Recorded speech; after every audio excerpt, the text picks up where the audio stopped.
Hello students, BCom first year business economics में आज हमारा टॉपिक है कैरेक्टरिस्टिक्स ऑफ मोनोपोलिस्टिक कंपटीशन, यानी कि एकाधिकारी प्रतियोगिता की विशेषताएं। एकाधिकारी प्रतियोगिता की प्रमुख विशेषताएं निम्नलिखित हैं।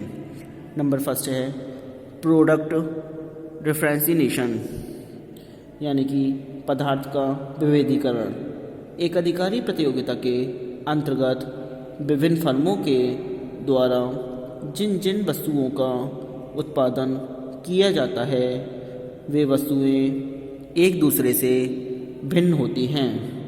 वस्तु विभेद की विशेषता ही इस प्रतियोगिता को पूर्ण प्रतियोगिता से अलग करती है। वस्तु विभेद जितना अधिक होगा, फर्मों में एकाधिकार का अंश उतना ही अधिक होगा। एकाधिकारी प्रतियोगिता में विभिन्न फर्मों द्वारा बनाई जा रही वस्तुएं पूर्ण प्रतियोगिता की वस्तुओं के समान एक जैसी नहीं होती हैं और ना ही ये वस्तुएं एकाधिकारी वस्तुओं के समान होती हैं। पदार्थ विवेक के अनेक उदाहरण हो सकते हैं, जैसे हमाम साबुन, लक्स साबुन, पियर्स सोप आदि। Number second, large number of sellers, विक्रेताओं की संख्या का अधिक होना। पूर्ण प्रतियोगिता के समान एकाधिकारी प्रतियोगिता में भी विक्रेताओं की संख्या बहुत अधिक होती है। प्रत्येक विक्रेता अपनी अपनी वस्तु को स्वतंत्रतापूर्वक बेचता है, परंतु उत्पादन में उत्पादक का सहयोग बहुत कम होता है, क्योंकि वह संपूर्ण उत्पादन का थोड़ा भाग बनता है। नंबर 3 है फ्री एंट्री ऑफ फर्म्स, फर्मों का स्वतंत्र प्रवेश। एकाधिकारी प्रतियोगिता में फर्म उद्योग में प्रवेश कर सकती है, परंतु पूर्ण प्रतियोगिता के समान फर्मों को आसानी से प्रवेश नहीं मिल पाता है। उनके प्रवेश में थोड़ी बहुत बाधा अवश्य है, फिर भी एकाधिकार की तुलना में ये बाधाएं कम हैं। नंबर 4 है नॉन प्राइस कंपटीशन, गैर मूल्य प्रतियोगिता। एकाधिकारी प्रतियोगिता के अंतर्गत उत्पादकों के बीच मूल्य संबंधी प्रतियोगिता का उतना महत्व नहीं है जितना कि वस्तु विभेद में। प्रत्येक उत्पादक अथवा विक्रेता अपनी वस्तु को दूसरे उत्पादक की वस्तु से अधिक श्रेष्ठ बताता है और वह विज्ञापन, प्रचार आदि के द्वारा इस बात की पुष्टि भी करा देता है कि केवल मेरे द्वारा उत्पादित वस्तु ही शेष उत्पादकों की वस्तु से श्रेष्ठ है। इस प्रकार की प्रतियोगिता को गैर मूल्य प्रतियोगिता, नॉन प्राइस कंपटीशन कहा जाता है।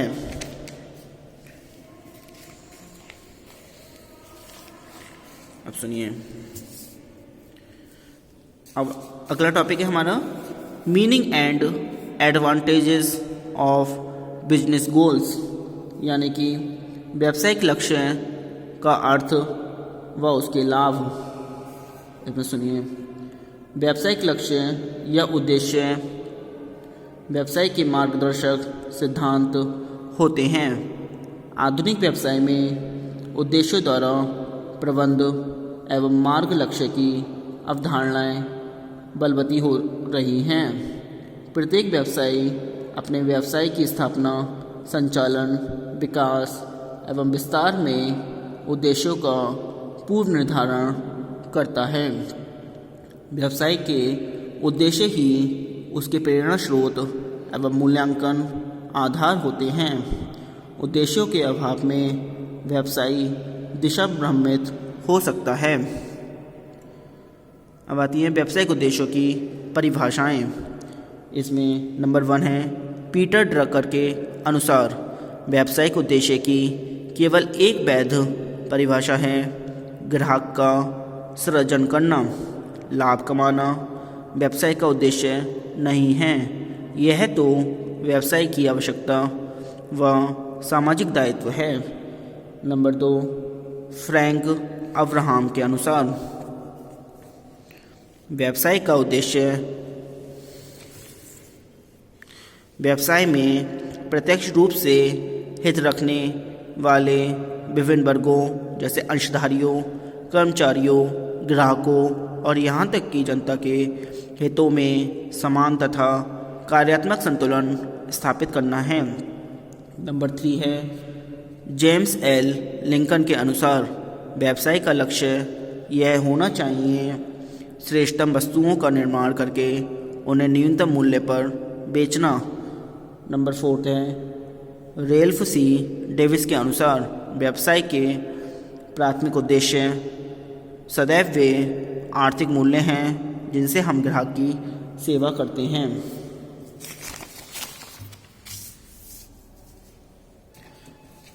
अभी संक्षेप में व्यवसायिक उद्देश्य से हमारा तात्पर्य उन उद्देश्यों से है जिनको प्राप्त करना राष्ट्र के हित में होता है। राष्ट्रीय हित सर्वोपरि होता है। यही कारण है कि कभी कभी उनकी प्राप्ति के लिए व्यक्तिगत हितों का न्योछावर करना पड़ता है। व्यावसायिक लक्ष्यों पर देश की सामाजिक, आर्थिक व राजनीतिक दशाओं का गहरा प्रभाव पड़ता है। उदाहरण के लिए सोवियत संघ एक ऐसा समाजवादी देश था जहां प्राइवेट सेक्टर का नाम ही नहीं था तथा समस्त उद्योग धंधे सार्वजनिक क्षेत्र द्वारा ही चलाए जाते थे। वहाँ के कारखानों का मुख्य लक्ष्य निर्धारित किस्म की वस्तुएं निर्धारित मात्रा में तथा नियत अवधि के भीतर उत्पन्न करना होता था। रूस में वस्तुओं का मूल्य निर्धारण, विपणन तथा वितरण सभी राज्य द्वारा नियंत्रित होता था। एक मूल उद्देश्य के रूप में लाभ गौण भूमिका अदा करता है, प्रमुख नहीं। इसके विपरीत संयुक्त राज्य अमेरिका में जहां प्राइवेट सेक्टर का ही बोलबाला है, लाभ कमाना व्यवसाय का प्रमुख लक्ष्य है। भारत में मध्यम वर्गीय मिश्रित अर्थव्यवस्था का अनुकरण किया जाता है। हमारे देश में व्यवसायियों का उद्देश्य लाभ कमाने के साथ साथ सामाजिक दायित्व को निभाना भी है। अब आता है व्यावसायिक लक्ष्य से लाभ। सुनिए, इसमें व्यावसायिक लक्ष्य स्पष्ट होने से अनेक लाभ होते हैं। फर्स्ट है संस्था कभी भी अपने मूल लक्ष्य से पथभ्रष्ट नहीं होती। नंबर सेकंड, कर्मचारियों का मनोबल सदैव ऊंचा रहता है। नंबर थर्ड, शोध कार्य भी सुविधापूर्वक किया जाता है। नंबर फोर्थ, राष्ट्रीय हितों की बलि चढ़ाकर व्यक्तिगत स्वार्थों की पूर्ति की आशंका नहीं रहती है। नंबर फिफ्थ, वांछित पग उठाना अधिक सुविधाजनक व सरल हो जाता है। नंबर सिक्स, समन्वय का कार्य भी सरल हो जाता है। नंबर सेवेंथ, विकेंद्रीकरण का काम आसानी से किया जा सकता है। नंबर एट्थ, नियंत्रण रखना संभव होता है। नंबर नाइन्थ, भ्रम नहीं पैदा होता एवं संस्था निरंतर प्रगति व समृद्धि की ओर अग्रसर रहती है। अतः अर्जुन की भांति व्यवसायियों को पक्षी की केवल एक आँख रूपी लक्ष्य सदैव दृष्टिगत होता रहना चाहिए। अब सुनिए, इसमें लक्ष्य क्या हो सकते हैं। व्यवसाय की आधारशिला है विनिमय। प्राचीन काल में जब मनुष्य की आवश्यकताएं अत्यंत सीमित थी, वह स्वयं अपनी ज़रूरतों को पूरा कर लेता था तथा विनिमय नाम मात्र कोई था। परंतु ज्ञान, विज्ञान एवं व्यावसायिक प्रगति के साथ विनिमय का प्रादुर्भाव हुआ। सभ्य व प्रगतिशील समाज ने उत्पादन, परिवहन, वितरण आदि सभी क्षेत्रों में क्रांति मचा दी। यंत्रीकरण, श्रम विभाजन तथा विशिष्टीकरण ने उत्पादक तथा उपभोक्ता के बीच की खाई को चौड़ा कर दिया।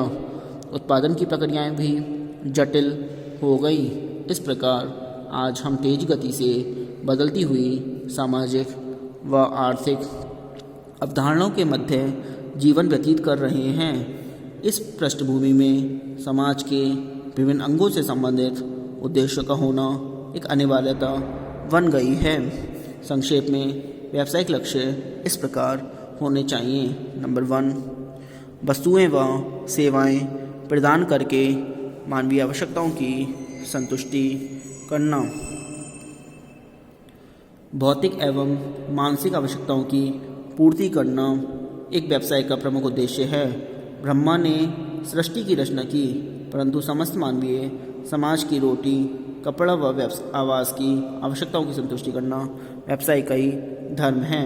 नंबर 2, लाभ कमाना। उचित लाभ कमाना भी व्यवसाय का लक्ष्य होना चाहिए। नंबर 3, सेवा भाव।